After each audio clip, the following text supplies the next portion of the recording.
Hello guys, I'm going to trace this face. It's on a page from a magazine overlaid with tracing paper, a piece of tracing paper. I have a pencil. This is Staedtler Mars Lumograph and it is number 2B. So I'm going to trace first the general outline.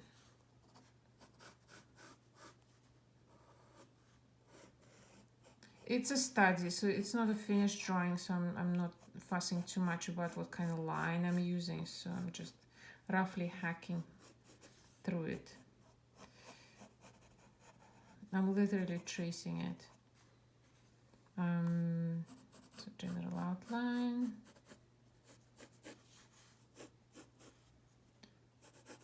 I'm not turning on my light box because this is, I'm not going to see anything through it because this is a page from a magazine. You need to copy it on regular paper to put as an overlay because there is something on the other side. It's not transparent. All right, I just moved it. Okay, so here is the shape of the face. It's generally like an egg shape with the dull end on top and more pointy end on the bottom.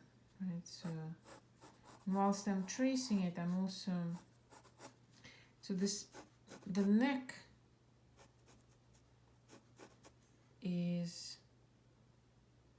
has an angle, right? It goes from the back towards the front, so it means that there will be a line that explains that the back is set in, the back of the neck comes forward from the back towards the front.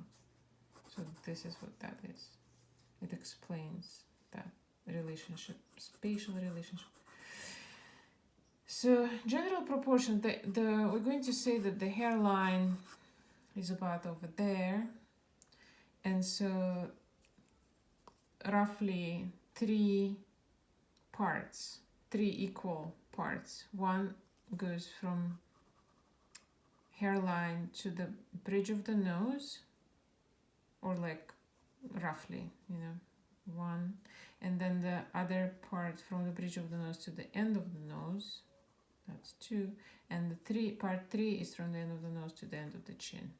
So it's this line, that line, and this line should be approximately the same. 1, 2, and 3. And I'm going to roughly sketch in where hair ends. Right, so here you could see, if you're sensitive to what you're tracing and you're trying to stay pretty true to the image, you're going to see certain things. So there is a little bit of distortion, so it's not ideal. Corners of her eye, right? They're very dramatically pointing that way. So the outside corner is dramatically higher than the inside corner. In this particular case, everybody's different, right? There are eyes that point this way, the opposite way. So this particular one points this way. Also, what is important, big shapes here.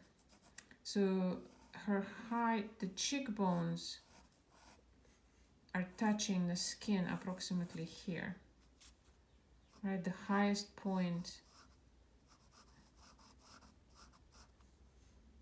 on her cheekbone is right there, right here and here. And you're going to mark this with a pencil. Then there is the shadow that goes on the side, excuse me, on the side of her face. There is a shadow that I'm going to roughly sketch in. It's located below the cheekbones, and it's quite a big shadow, and it means that there are surfaces here, so surface of the side of the face. Those are them. Then the other biggest shadow would be the shadow that where the eyes set in. So this shadow and the shadow. I'm starting with the shadows because shadows will be big shapes on a small head that you're going to draw.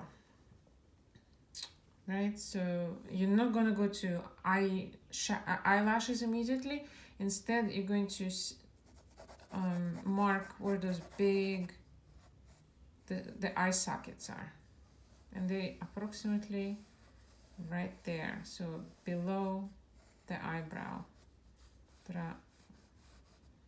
where the eye sockets are located. The other big shadow will be underneath her nose, so you could see there's darkness here, so that's another big shadow.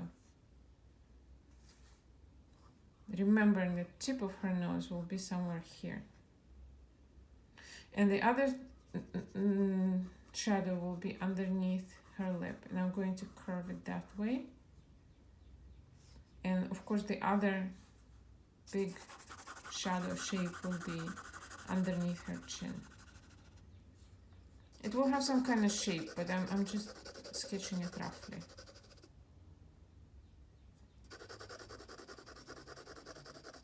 Make sure it doesn't look like a goatee. You could always smudge it. So those are big shadows that you need to be aware of. Then what you could do, if you have time, if you are going into more details on your drawing, you're going to draw the eyes. So you know what I'm going to do? I'm going to erase a little bit so I could see it's not transparent enough. So inside of this shadow, we're going to draw the eyes, right? So the inside corner, the outside corner, you could sketch in the top lid. Then the eyeball itself sits underneath. It's covered by the top eyelid. So the eyeball, the white of the eye, sits underneath that. And there is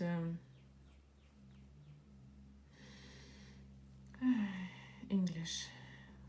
There is a part here that where the tears come from. And then you could see the bottom lid has a thickness also, about 1/8 of an inch. And there is an eye. Then the iris, sketch it in lightly, then pupil, and then you have the white spot on the pupil, which is reflection of the light. And this particular set of eyes has this eyelid that could be represented with a line, the hard line. Like this eye in comparison to this eye has a different structure. The top eyelid meets kind of in front of the tear corner. So this particular one is different, and then right away you could draw the other eye. Same technique. So you just draw top lid, then your eyeball that's tucked under because it's inside there. Then the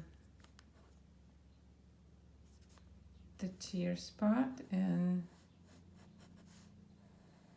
the bottom lid has a thickness, and the bottom lid is tucked in under the top lid. And then you could draw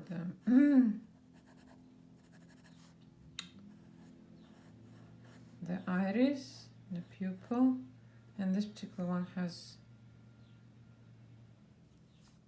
reflection spots that I also circle. So this will be a dark spot. Oops, that looks odd.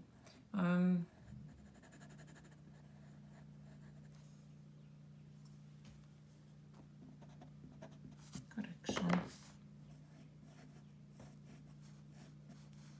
And the top lid is tucked into the iris. It's a study. She's not going to come out super pretty, I guess. I don't know.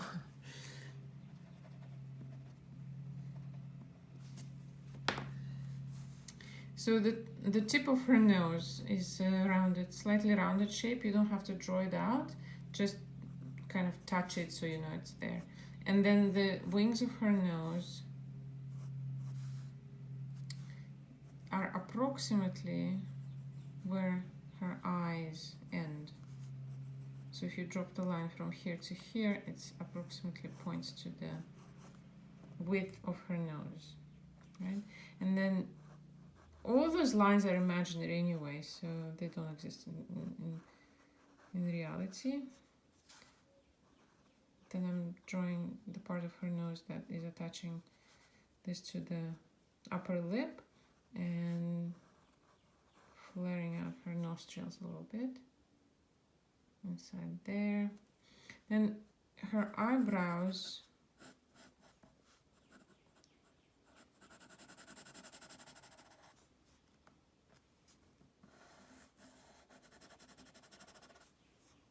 like that. And of course you could play with the shape of the eyebrows. They give face different expressions. If they're thicker, it's more fashionable. If they're thinner, it's a little bit more old-fashioned. And so the bridge of her nose kind of thins out towards the middle, which is also an interesting feature. Some people have very narrow bridge here. Some people have wide bridge. Everybody's different.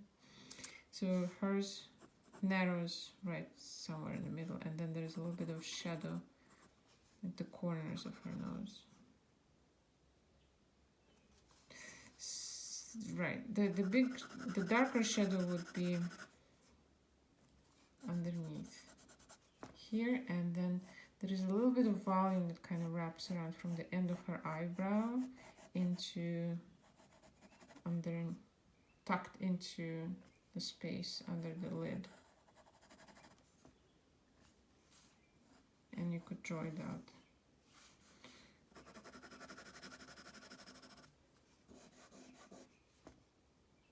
Like this. Then her lips are constructed in the following manner. So the bottom lip is very full, as we could see. So the bottom lip consists of two rolls of fatty tissue that gives it fullness. So there is two. So first, to simplify, you could draw them as little ovals, and then you could connect them.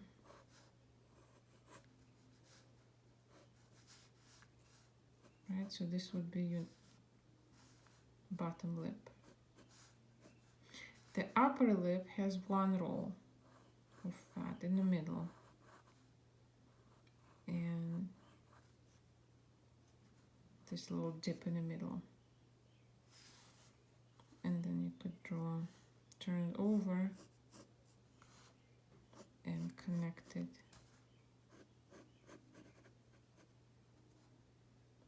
And the upper lip is normally covering the end of bottom lip. So this is wrapped underneath, and this folds over, and same way here. If you connect this way on the top, so you end up with this line, and the bottom lip is slightly bit away from the top, so her mouth is a little bit open. So you don't draw teeth, that's, I don't know, unless you're doing specific face illustrations. So what you could do, you could leave it blank, or you could darken that.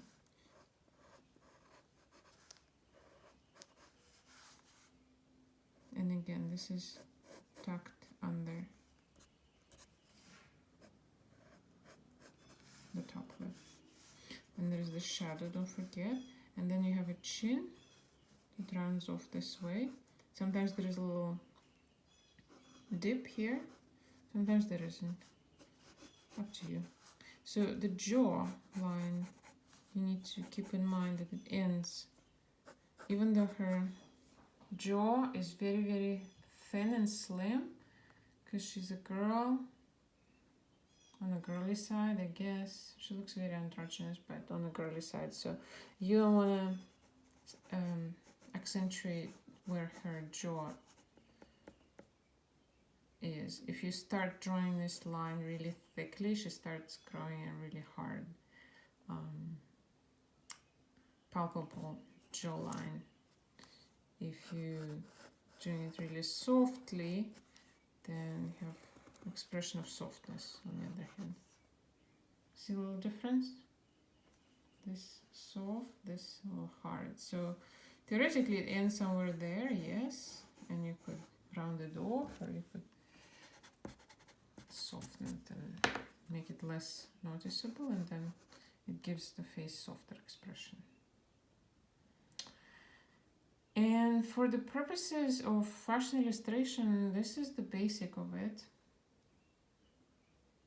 right? So you could, this is a minimum amount of information that you should be including in the fashion illustration. Of course, everybody's different, and you could choose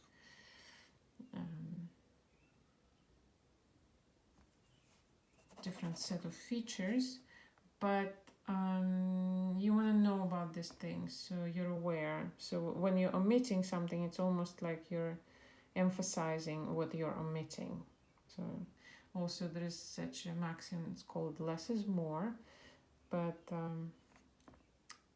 these are the features. You could add then eyelashes if you want. You could give her makeup, make those lines heavier. That way she will look like she has some makeup on. You could do eyelashes, freckles, I don't know, beauty mark, whatever you like. Enjoy. And then, yeah, you could, if it's very close-up illustration, then you could do all sorts of little details, like do her irises and color them and make those white little dots and do highlights, highlight on the nose, highlight on the lips, little lines of softness and skin. You could elaborate on that, but this is the basic. All right, thanks. More to follow. Bye.